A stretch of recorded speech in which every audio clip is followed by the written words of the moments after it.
प्रभु में आस्था रखने के बाद से ही वो बादलों पर उसकी वापसी के पल का इंतजार कर रही है। मैं अक्सर बादलों पर प्रभु यीशु की शानदार वापसी की कल्पना करती थी। ऐसे अद्भुत नजारे के ख्याल से ही मैं कितनी उत्साहित होती थी।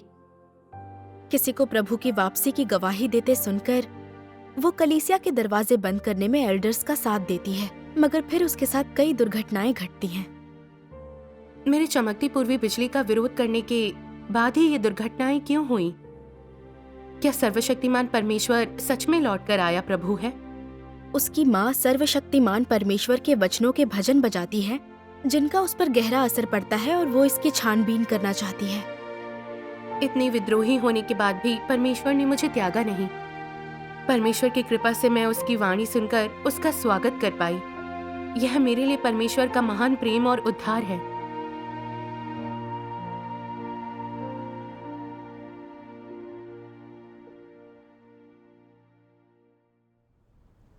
बचपन में पैरों में दर्द के कारण मैं चल नहीं पाती थी, तो मेरी माँ मुझे प्रभु के सामने लेकर आई। हैरानी की बात है, 1 महीने बाद ही मेरे पैर पूरी तरह से ठीक हो गए। प्रभु के प्रेम का मूल्य चुकाने को 1998 में मैंने स्कूल छोड़ दिया और उत्साह के साथ खुद को प्रभु के लिए खपाने लगी। कलीसिया ने मुझे प्रशिक्षण के लिए एक अहम उम्मीदवार बनाया। एल्डर को मुझे उन कलीसियाओं में लेकर जाते जहां वे उपदेश देते। एल्डर और पादरी अक्सर कहते कि प्रभु का दिन जल्द ही आने वाला था और हमें बुद्धिमान कुंवारियों की तरह मशाल तैयार कर प्रभु के आने का इंतजार करना चाहिए। उन्होंने यह भी कहा, बाइबल के अनुसार देखो, वह बादलों के साथ आने वाला है और हर एक आंख उसे देखेगी, वरन जिन्होंने उसे बेधा था वे भी उसे देखेंगे और पृथ्वी के सारे कुल उसके कारण छाती पीटेंगे। अंत के दिनों में प्रभु बहुत भव्यता से बादलों पर सवार होकर वापस आएगा और हमें अपने साथ स्वर्ग में लेकर जाएगा। हम स्वर्ग के राज्य में प्रवेश कर अनंत आशीष का आनंद उठाएंगे।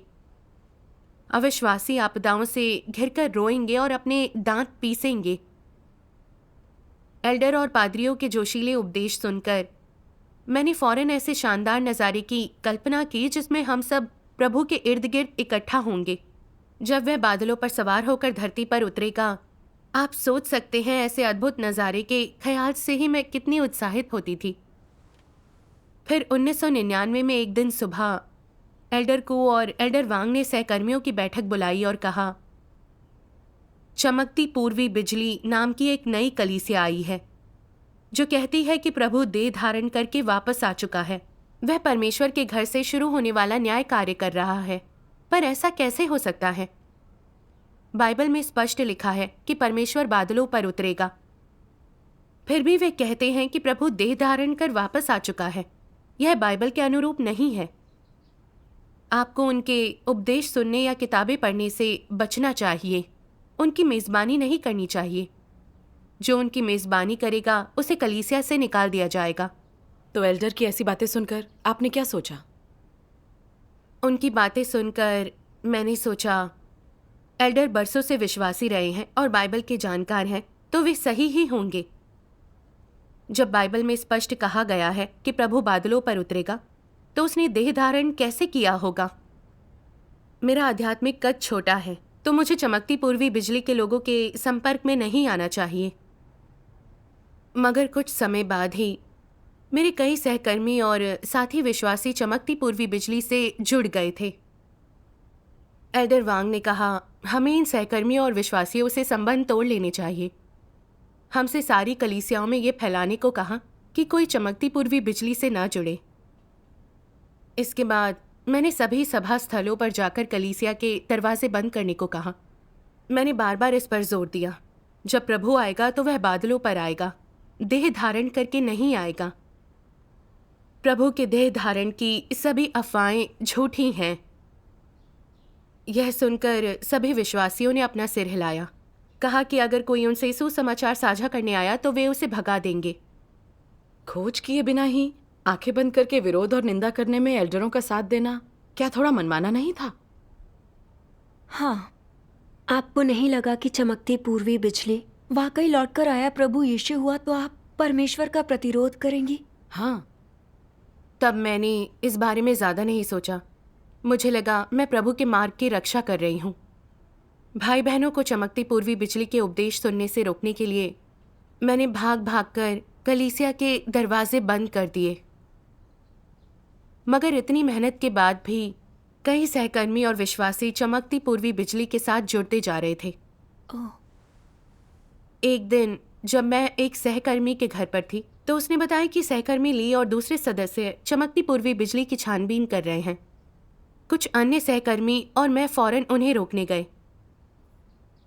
मैंने उनसे कहा, बाइबल के अनुसार प्रभु बादलों पर उतरेगा और सभी ये नज़ारा देखेंगे। हम चमकती पूर्वी बिजली के लोगों की इस बात पर यकीन नहीं कर सकते कि प्रभु देह धारण कर चुका है। मगर मेरे ऐसा कहते ही उनमें से एक ने कहा, उनके उपदेशों में गहरी अंतर्दृष्टि है, यह बाइबल के अनुरूप है, हम इसे क्यों नहीं सुन सकते? परमेश्वर के कार्य की संपूर्णता की था कौन पा सकता है? हमें छानबीन जारी रखना चाहिए। उनकी बात सुनकर मैं बेचैन हो गई।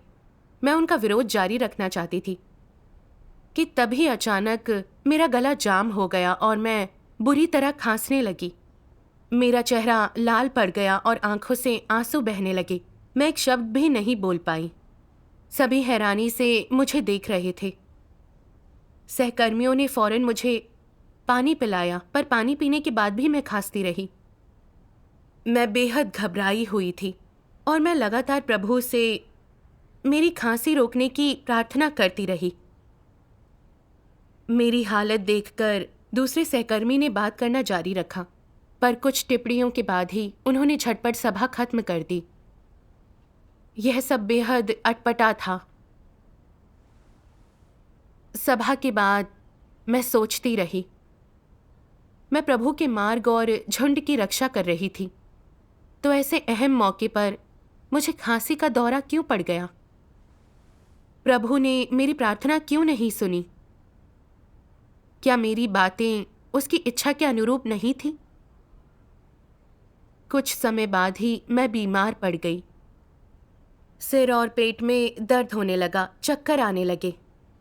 अपने बिस्तर पर कमजोर और निढाल पड़े रहकर मैंने बार बार प्रभु को पुकारा, पर इतनी प्रार्थना और विनती के बाद भी मेरी हालत नहीं सुधरी। मैंने सोचा, क्या मैं प्रभु के प्रति पूरी तरह समर्पित नहीं हूं? झुंड की रक्षा करने की भरसक कोशिश के बाद भी मैं आखिर बीमार क्यों पड़ी? जवाब ढूंढने के लिए मैंने बहुत दिमाग लड़ाया, पर कुछ समझ नहीं आया। क्या आपको लगा परमेश्वर के स्वभाव को चमकती पूर्वी बिजली का विरोध करके नाराज किया होगा? तब मैं बहुत नासमझ थी, मैंने इस बारे में नहीं सोचा। 1999 की सर्दियों में जब एल्डर वांग कलीसिया बंद करके घर जा रहे थे तो वे दुर्घटना के शिकार हो गए। इस दुर्घटना में वे बेहोश हो गए। उनके सिर पर गहरी चोट आई थी। कई दिनों तक नाजुक हालत में रहने के बाद थोड़ा सुधार हुआ। यह सुनकर मुझे बहुत हैरानी हुई थी। एल्डर वांग ने हर मुश्किल हालात में बरसों प्रभु के लिए काम किया था, झुंड की रक्षा करने और विश्वासियों को चमकती पूर्वी बिजली से दूर रखने के लिए कठिनाइयों का सामना किया। उनके साथ ऐसा क्यों हुआ? यह सिर्फ संयोग नहीं हो सकता। प्रभु के आगमन जैसी अहम घटना की छानबीन किए बिना कोई उसकी निंदा करता है तो वो परमेश्वर विरोधी बन जाता है।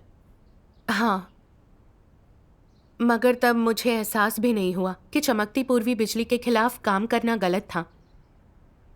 कुछ महीनों बाद एक दिन मैंने सुना कि कुछ और विश्वासी चमकती पूर्वी बिजली की छानबीन कर रहे हैं, तो कुछ बहनें और मैं फौरन अपनी बाइक से उनके पास गए। उन्हें डराने और रोकने के लिए कई अफवाहें और झूठी बातें कहीं। इससे वे सभी भाई बहन डर गए और कहा कि अब वे चमकती पूर्वी बिजली के उपदेश नहीं सुनेंगे। यह सुनकर मुझे थोड़ी राहत मिली, मगर फिर घर जाते वक्त जब एक ढलान पर पहुंची तो मैंने अपनी बाइक का संतुलन खो दिया। आंखों के सामने अंधेरा छा गया और मेरी बाइक टकराकर 2 गज दूर जा गिरी। मुझे तुरंत चक्कर आने लगे और पूरा बदन दर्द कर रहा था। गिरने से मेरी गर्दन के पास की हड्डी टूट गई। बुरा हुआ। अचानक हुई इस दुर्घटना से मैं उलझन में पड़ गई। क्या प्रभु हमें शांति और खुशी नहीं देता? मैं प्रभु के मार्ग की रक्षा कर रही थी, तो मेरे साथ ये दुर्घटनाएं क्यों हुई? मैं जिस चमकती पूर्वी बिजली का विरोध कर रही थी, क्या वह असल में प्रभु की वापसी हो सकती है? मगर बाइबल स्पष्ट कहती है कि प्रभु बादलों पर उतरेगा, तो चमकती पूर्वी बिजली सच्चा मार्ग नहीं हो सकती। क्या प्रभु के प्रति पूरी तरह समर्पित ना होने के कारण वह मेरी परीक्षा ले रहा था? कहीं मैंने उसे नाराज तो नहीं किया था? मैं बहुत घबराई हुई थी और प्रभु की इच्छा समझ नहीं पाई। इसके बाद मैं अंधेरे में डूबने लगी और कमज़ोर हो गई। बाइबल पढ़ने पर भी मुझे अंतर्दृष्टि नहीं मिली और अपने उपदेशों में कुछ नहीं कह पा रही थी। मेरी प्रार्थनाएं भी फीकी और नीरस थीं। लगा जैसे मैंने प्रभु की मौजूदगी खो दी थी। हमारी ज़्यादातर विश्वासियों की आस्था कमज़ोर पड़ती जा रही थी। सभाओं में ज़्यादातर लोग गपशप करते या फिर ऊँघने लगते। कई सहकर्मी और विश्वासी तो पूरी तरह से कलीसिया छोड़कर सांसारिक जीवन में लौट गए। सबसे अधिक निराशा की बात थी सहकर्मियों के बीच ईर्ष्या बढ़ जाना। सहकर्मियों की सभाओं में एल्डर और सहकर्मी छोटी छोटी बातों पर एक दूसरे से भिड़ जाते थे। उनके बीच मतभेद और असंतोष पैदा हो जाता। यह सब देखकर मैं समझ नहीं पा रही थी कि कलीसिया ऐसी क्यों हो गई है। मैं सभाओं से तंग आने लगी थी और सांसारिक जीवन में लौट जाना चाहती थी। फिर 2002 में एक दिन मेरी माँ ने उत्साहित होकर कहा, प्रभु यीशु लौट आया है। उसने अपना वचन व्यक्त करने और न्याय का कार्य करने के लिए देह धारण किया है। यह सुनकर मैं हैरान हो गई। चमकती पूर्वी बिजली यही तो उपदेश दे रही थी ना? क्या मेरी माँ चमकती पूर्वी बिजली से जुड़ गई थी? उनकी बात पूरी होने से पहले ही मैंने उनसे पूछा, आपसे किसने कहा कि प्रभु यीशु लौट आया है? क्या आप भूल गई? बाइबल में स्पष्ट लिखा है कि जब प्रभु आएगा तो वह भव्यता से बादलों पर उतरेगा। इससे स्वर्ग और धरती हिलने लगेंगे। आप कहती हैं प्रभु लौट आया है, तो हमें इनमें से एक भी संकेत क्यों नहीं दिखा? आप यह भी कहती हैं कि प्रभु ने न्याय कार्य करने के लिए देह धारण किया, पर यह कैसे हो सकता है? आपको यूं ही सुनी सुनाई बातों पर यकीन नहीं करना चाहिए। मेरी जिद देखकर माँ अपने कमरे में गईं और एक खास सज्जा वाली किताब के साथ बाहर आईं। उन्होंने उत्साहित होकर कहा, सर्वशक्तिमान परमेश्वर ही लौट कर आया प्रभु यीशु है। तुम इसमें प्रभु यीशु के नए वचनों को पढ़ सकती हो। इसे पढ़ो तो पता चलेगा। वह किताब एकदम नई थी और उसके कवर पर बड़े बड़े सुनहरे अक्षरों में लिखा था, वचन देह में प्रकट होता है। मैंने फौरन पादरी वर्ग की चेतावनी याद की, उनकी किताब मत पढ़ना, अगर पढ़ी तो भटक जाओगी। मैंने कहा, माँ, आपको इसमें यकीन नहीं करना चाहिए। आपने पूरी बाइबल नहीं पढ़ी, पर मुझे उसकी पूरी समझ है। मैंने कई जागरणों में भाग लिया है। क्या आपको लगता है आप मुझसे बेहतर जानती हैं? अगर आप आस्था में भटकेंगी तो कलीसिया में बिताएं आपके इतने साल बर्बाद नहीं हो जाएंगे? ये सही नहीं है। बाइबल को अच्छी तरह समझने का मतलब परमेश्वर को जानना नहीं है। फरीसी भी धर्मशास्त्र अच्छी तरह जानते और समझते थे, मगर जब प्रभु यीशु आया तो उन्होंने उसे पहचानने के बजाय ठुकरा दिया, उसकी निंदा कर क्रूस पर चढ़ा दिया। हाँ, उनकी नाकामियां हमारे लिए बड़ा सबक है। प्रभु का स्वागत करने की बात आने पर हमें सत्य खोजना चाहिए और प्रभु की वाणी सुननी चाहिए। हाँ, मगर तब मैं सत्य खोजने को तैयार नहीं थी। मैंने अपनी माँ को चमकती पूर्वी बिजली से दूर रखने की कोशिश की। मेरे कुछ भी कहने पर माँ कमज़ोर नहीं पड़ी और उन्होंने अपना मन नहीं बदला। उन्होंने मुझसे जोर देकर कहा, सर्वशक्तिमान परमेश्वर वही प्रभु यीशु है जिसका हमें इंतजार था। वह फिर से देह धारण कर वचन बोलने और कार्य करने आया परमेश्वर का आत्मा है। वचन देह में प्रकट होता है, अंत के दिनों के लिए परमेश्वर का वचन है और यह बाइबल के सभी रहस्यों को उजागर करता है। तुमने सर्वशक्तिमान परमेश्वर के वचन कभी नहीं पढ़े, तो तुम कैसे कह सकती हो कि ये लौट कर आए प्रभु के वचन नहीं है? हाँ, बाइबल कहती है विश्वास सुनने से होता है। जब तुमने अपने आंख कान नहीं खोले हैं तो प्रभु का स्वागत कैसे करोगी? सोचो जरा, अगर प्रभु वाकई लौट आया है और तुमने उसका स्वागत नहीं किया तो तुम्हें अपना मौका गंवाने का पछतावा नहीं होगा? उनकी बात सुनकर मैं उन्हें कोई ठोस जवाब नहीं दे पाई और बस रूठ कर बोली, मैं यह किताब नहीं पढ़ूंगी, मैं सिर्फ बाइबल पढ़ती हूँ। हमने प्रभु के अनुग्रह का इतना आनंद उठाया है, मैं कृतज्ञ नहीं हो सकती। आप चाहे जो कहें, मैं प्रभु को धोखा नहीं दूंगी। मेरा रवैया देखकर उन्होंने निराशा से आह भरी और डिनर बनाने चली गईं।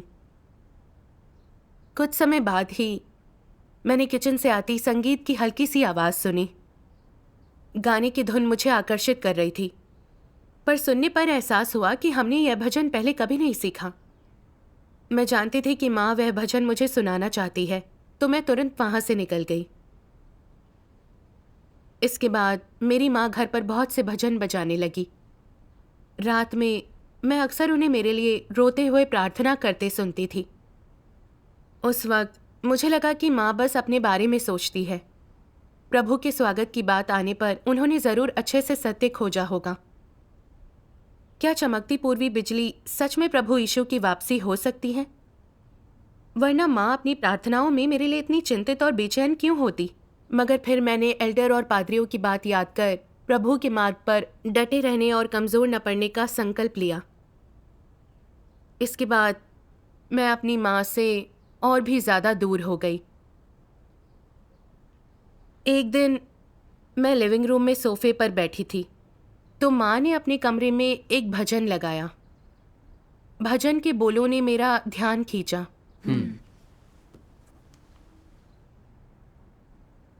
इस बार परमेश्वर ने उस कार्य को करने के लिए देह धारण किया है जो उसने अभी तक पूरा नहीं किया।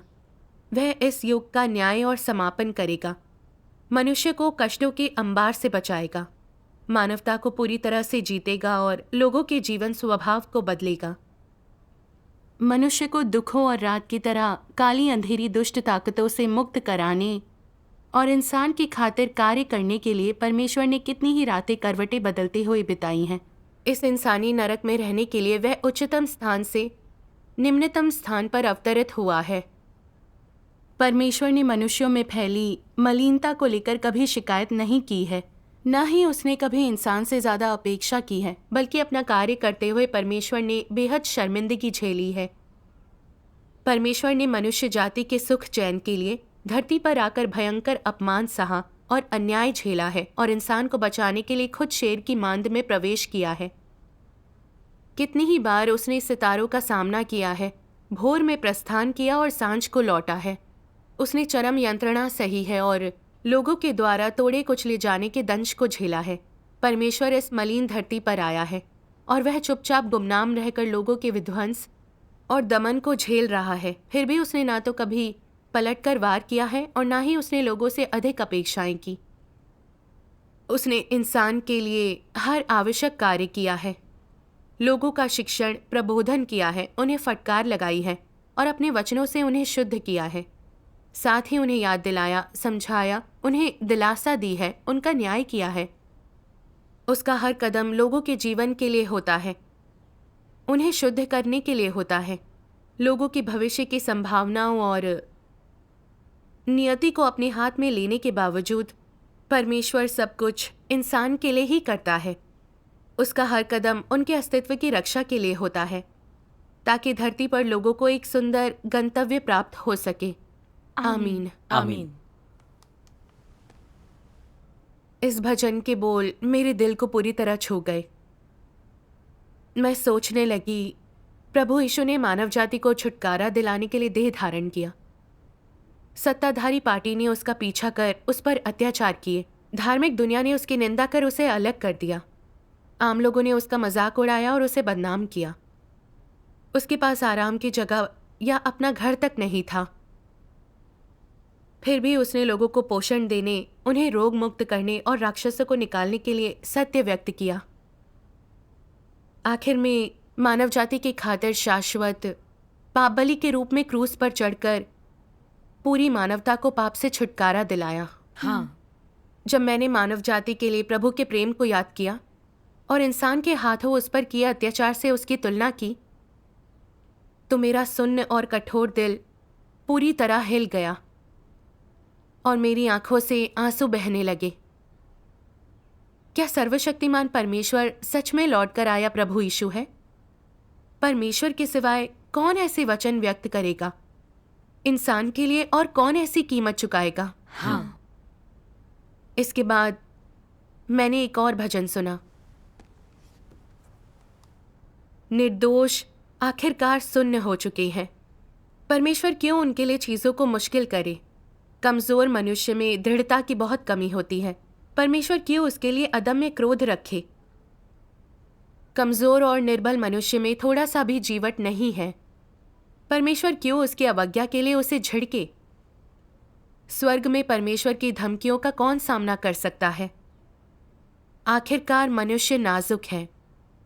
कोई चारा ना देख परमेश्वर ने अपना क्रोध गहराई में धकेल दिया ताकि मनुष्य धीरे धीरे चिंतन कर सके। आमीन। आमीन। आमीन। भजन के बोलों का मुझ पर गहरा असर पड़ा। बोलों में मानव जाति के लिए परमेश्वर के गहरे लगाव और देखरेख की बात थी। यह ठीक वैसा ही था जैसे कोई हट्ठी बच्चा अपनी माँ की भावनाओं को ठेस पहुंचाता रहे और उसकी माँ फिर भी उसे पुकारती रहे, इस उम्मीद में कि उसका बच्चा धुंधलके से निकलकर उसके पास लौट आएगा। हाँ। मुझे लगा ये वचन परमेश्वर की वाणी है। मैं उस दौरान अपनी माँ से हुए सभी मतभेदों के बारे में सोचती रही। वह मुझे हर तरह से मनाने की कोशिश करती रही, और जब उसने मेरे लिए परमेश्वर के वचनों के भजन और पाठ चलाए तो मैंने सुनने से इनकार कर इसका विरोध किया। छानबीन तक करने की नहीं सोची। मुझ में एक ईसाई की कोई झलक नहीं थी। इसके बाद माँ जब भी भजन चलाती तो मैं विरोध नहीं करती थी। परमेश्वर का धन्यवाद। एक दिन मैंने यह भजन सुना। यीशु की वापसी उन लोगों के लिए एक महान उद्धार है जो सत्य को स्वीकार करने में सक्षम है, पर उनके लिए जो सत्य को स्वीकार करने में असमर्थ है, यह दंडाज्ञा का संकेत है।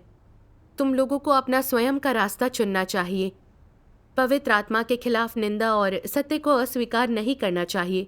अज्ञानी और अभिमानी नहीं, बल्कि ऐसे बनो जो पवित्र आत्मा के मार्गदर्शन का पालन करे, सत्य के लिए तरसे और उसे खोजे। सिर्फ इसी तरीके से तुम लोग लाभान्वित होंगे। आमीन। यह भजन सुनकर मैं अचानक बहुत चिंता में पड़ गई। अगर सर्वशक्तिमान परमेश्वर सच में लौट कर आया प्रभु यीशु है, तो क्या उसे न स्वीकारने पर मेरी निंदा नहीं होगी? परमेश्वर को नाराज करना एक गंभीर मामला है।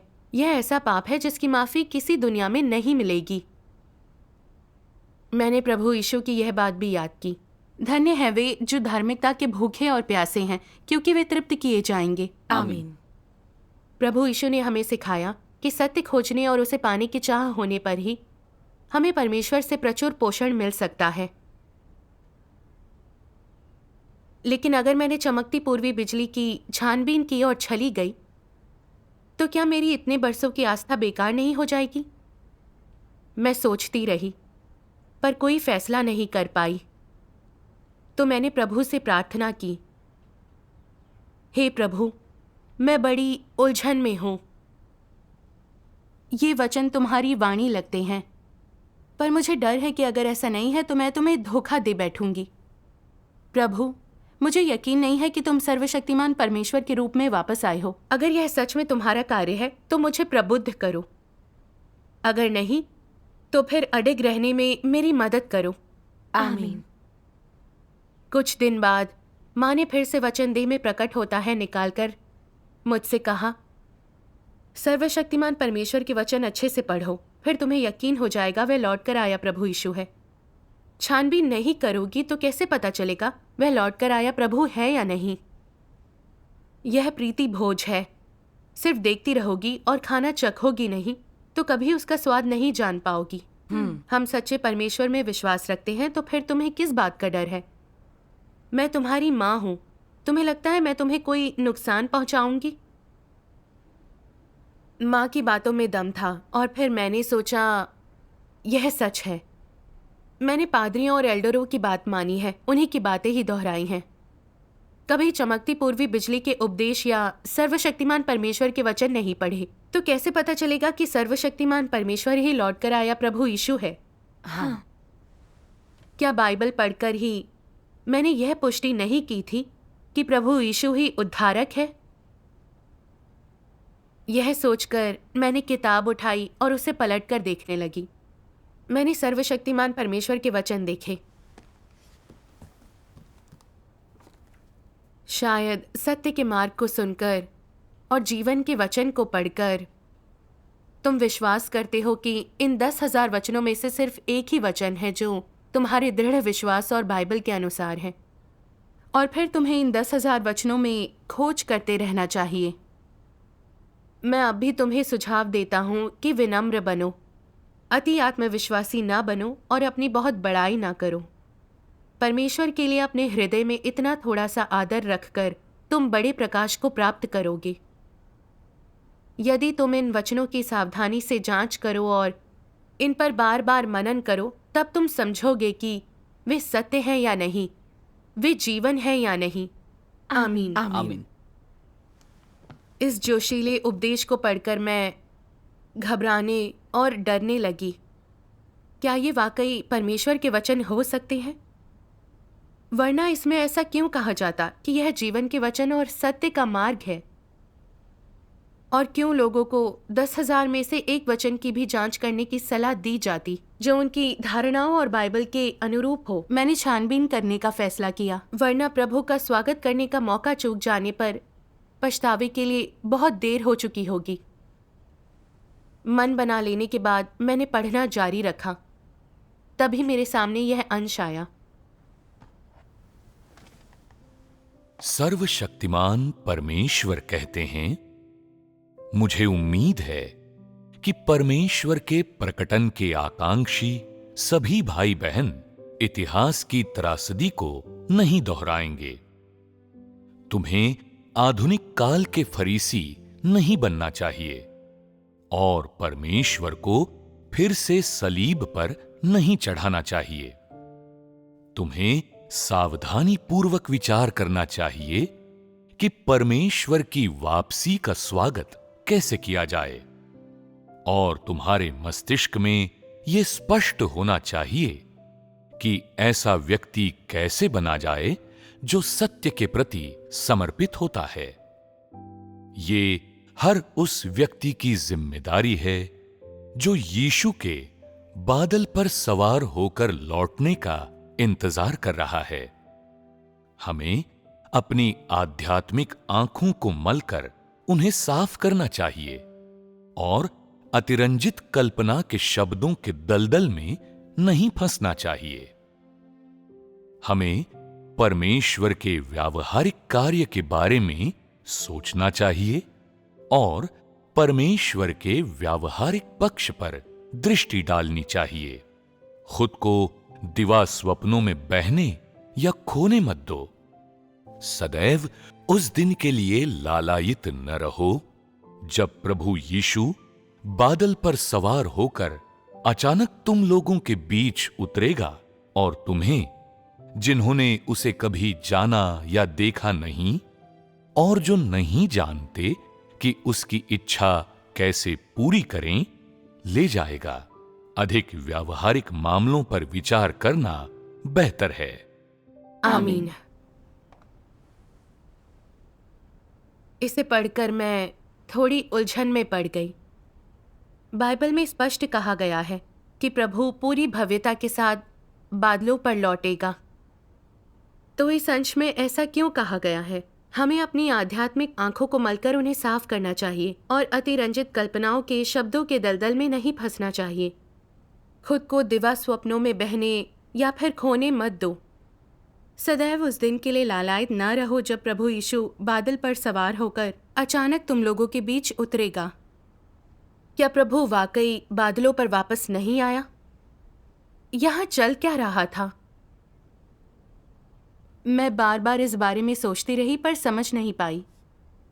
सर्वशक्तिमान परमेश्वर के विश्वासी अक्सर हमारे घर आते रहते हैं, तो मैंने उनसे उनकी राय जानने का फैसला किया। बढ़िया। एक दिन उस कलीसिया से बहन मुयू हमारे घर आईं, तो मैंने उन्हें अपनी उलझन बताई।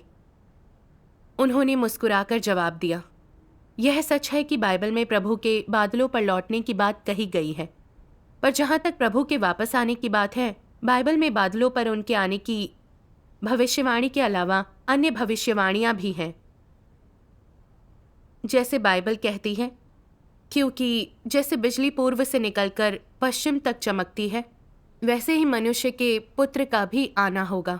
क्योंकि जैसे बिजली आकाश के एक छोर से कौंधकर आकाश के दूसरे छोर तक चमकती है, वैसे ही मनुष्य का पुत्र भी अपने दिन में प्रकट होगा।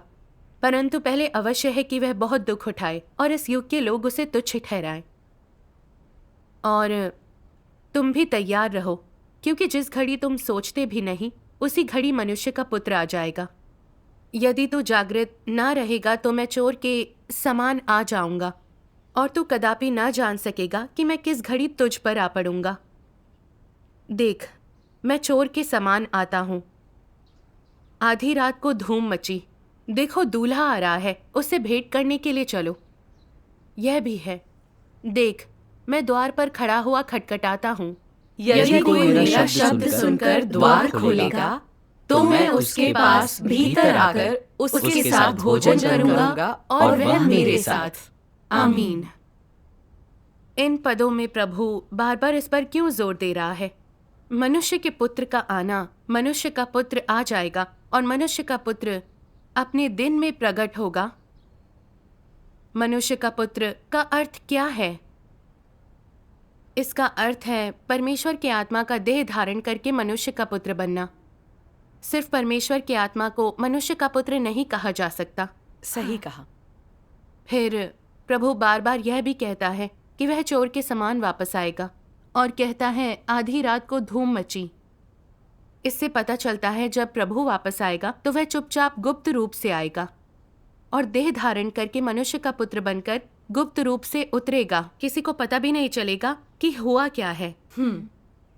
वैसे ही जैसे परमेश्वर का आत्मा अपना कार्य करने के लिए देह धारण कर प्रभु यीशु के रूप में प्रकट हुआ था। प्रभु यीशु बिल्कुल किसी आम इंसान की तरह दिखता था, और जब उसने जगह जगह जाकर उपदेश दिए तो कोई नहीं पहचान सका कि वह देहधारी परमेश्वर है, मसीह का स्वरूप है। तो हम यकीन से कह सकते हैं कि जब प्रभु वापस आएगा तो वह देह धारण कर मनुष्य के पुत्र के रूप में प्रकट होगा। हाँ। मुयू की ये बात सुनकर मैं चौंक गई। पादरी और एल्डर अक्सर कहते थे मनुष्य का पुत्र का अर्थ है प्रभु यीशु, लौट कर आया प्रभु यीशु नहीं। पादरी और एल्डर बाइबल के अच्छे जानकार थे, तो वे गलत नहीं हो सकते। मैंने सोचा शायद मुयू बाइबल समझ नहीं पाई थी और गलत बोल रही थी। यह एहसास होते ही मैंने फौरन कहा, मुयू, पादरी और एल्डर कहते हैं मनुष्य का पुत्र का अर्थ है प्रभु यीशु। इसका अर्थ लौट कर आया देहधारी प्रभु नहीं है। उन्होंने धैर्य से जवाब दिया, बहन, इन पदों में स्पष्ट लिखा है कि ये प्रभु यीशु की वापसी की भविष्यवाणियां हैं। कोई भी विवेकशील इंसान इसे स्पष्ट समझ सकता है। इसका संबंध प्रभु यीशु से कैसे हो सकता है? क्या पादरी वर्ग ही प्रभु के वचनों को गलत नहीं समझ रहा? और फिर लूका का सुसमाचार 17:24-25 देखो। क्योंकि जैसे बिजली आकाश के एक छोर से कौंधकर आकाश के दूसरी छोर तक चमकती है, वैसे ही मनुष्य का पुत्र भी अपने दिन में प्रकट होगा। परंतु पहले अवश्य है कि वह बहुत दुख उठाए और इस युग के लोग उसे तुच्छ ठहराएं। प्रभु भविष्यवाणी कर रहा है कि उसकी वापसी पर परिस्थितियां कैसी होंगी।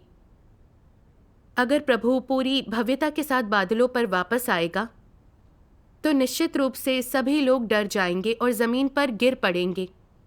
फिर कौन प्रभु का विरोध करने और त्यागने की हिम्मत करेगा? फिर यह भविष्यवाणी, परंतु पहले अवश्य है कि वह बहुत दुख उठाए और इस युग के लोग उसे तुच्छ ठहराएं, आखिर कैसे पूरी होगी? हाँ। तो प्रभु के वचनों के अनुसार इसमें कोई शक नहीं कि लौट कर आया प्रभु देहधारी मनुष्य का पुत्र है। सर्वशक्तिमान परमेश्वर का प्रकटन और कार्य प्रभु यीशु की भविष्यवाणियों को पूरा करते हैं। मोयू की संगति बहुत अच्छी थी। तब आपने इस बारे में क्या सोचा? क्या इससे आपकी आशंकाएं दूर हुई? हाँ, उनकी संगति सुनकर मैं बहुत शर्मिंदा हुई। उनकी संगति व्यवहारिक थी। मैं पूरी तरह आश्वस्त हो गई थी। मैंने कभी नहीं सोचा था, बाइबल को समझने और दूसरों को समझाने के बाद भी मैं नहीं जान सकी कि बाइबल में स्पष्ट लिखा है, लौट कर आया प्रभु मनुष्य का पुत्र बनकर प्रकट होगा और कार्य करेगा। मैंने बिना सोचे समझे पादरी और एल्डरों की बातों पर विश्वास किया। मेरी आस्था बहुत भ्रमपूर्ण थी। मेरे इतने सालों का बाइबल का अध्ययन भी बेकार था। मैं अहंकार दिखाकर प्रभु को सीमांकित कर रही थी। मैं कितनी नासमझ थी।